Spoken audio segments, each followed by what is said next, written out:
When rescuers receive a Code 3 call, they know they face an extreme emergency.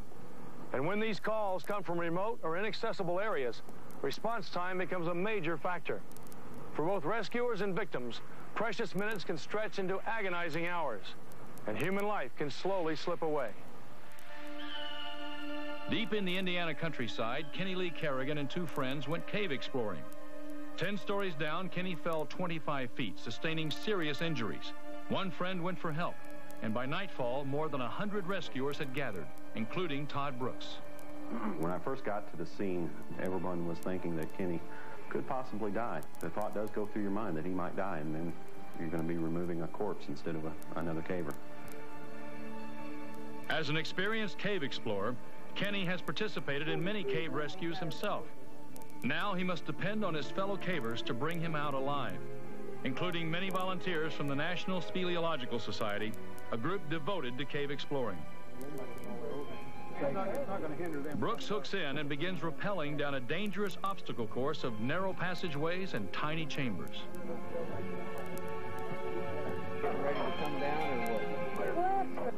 Steep grades and slippery surfaces add to the risk. There is a real good chance that anywhere along the cave that you could slip and fall, just like Kenny. He was a very experienced caver, and apparently all he did was just slipped. As 30 cavers take their positions on 5 different levels below, the rescuers up top maintain communication by two-way radio. Leave the white line alone, you're pulling the tinder off down.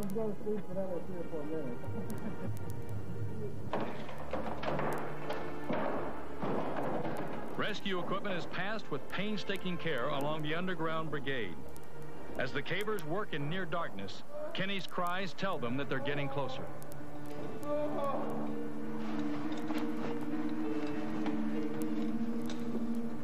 As the sun rises, the rescuers finally reach the victim.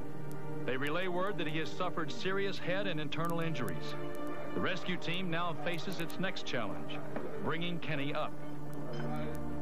When I first got to Kenny, he was mainly just mumbling. I know he had lost quite a bit of blood, and he didn't respond to anything.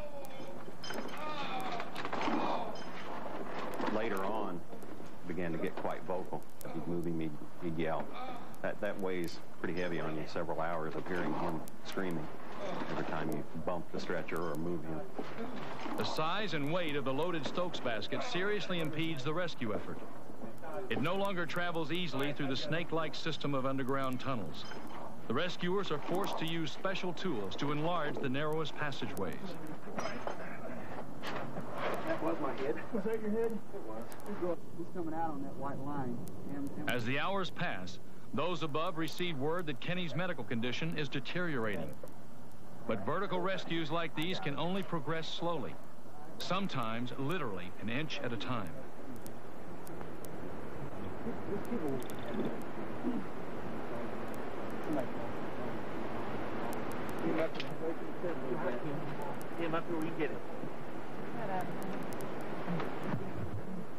Finally, after 17 exhausting hours, the cavers bring Kenny Lee Kerrigan up from the deep belly of the earth.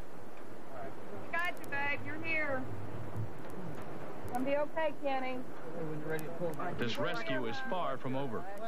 As Kenny's vital signs grow weaker, rescuers like Kim Wolsifer still have plenty to worry about. I think everybody felt like everything was going to be okay. But again, because of the time frame, we were really concerned. And I knew, and everybody there did, that it wasn't going to be a simple rescue. Because of the distance to the nearest hospital, they call for an Army helicopter.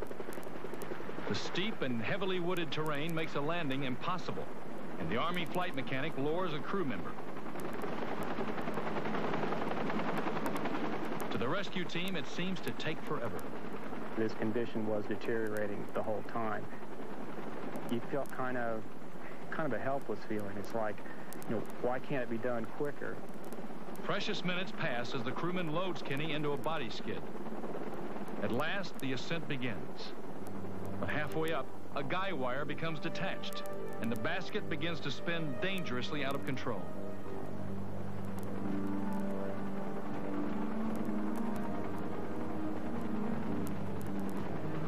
The Stokes basket began spinning, And it was a real concern because you didn't know what was going to happen to Kenny. You didn't know what was going to happen to the helicopter.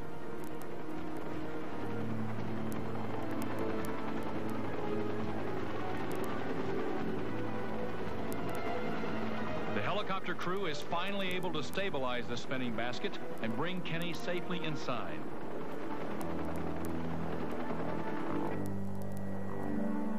The pilot guns the Black Hawk helicopter 20 miles to the University of Louisville Hospital. Doctors find that Kenny has a serious skull fracture as well as a broken pelvis. But he'll survive his painful ordeal and send thanks to his fellow cavers from the National Speleological Society, as well as 20 other groups that helped save him. It was a great effort. I mean, all these individuals that came in from so far away. We got him out, he's okay, nobody else got hurt. I mean, it's surprising that we came out as well as what we did. Kenny Lee Kerrigan continues to recover from his injuries, but he plans to return to cave exploring and to volunteer rescue work.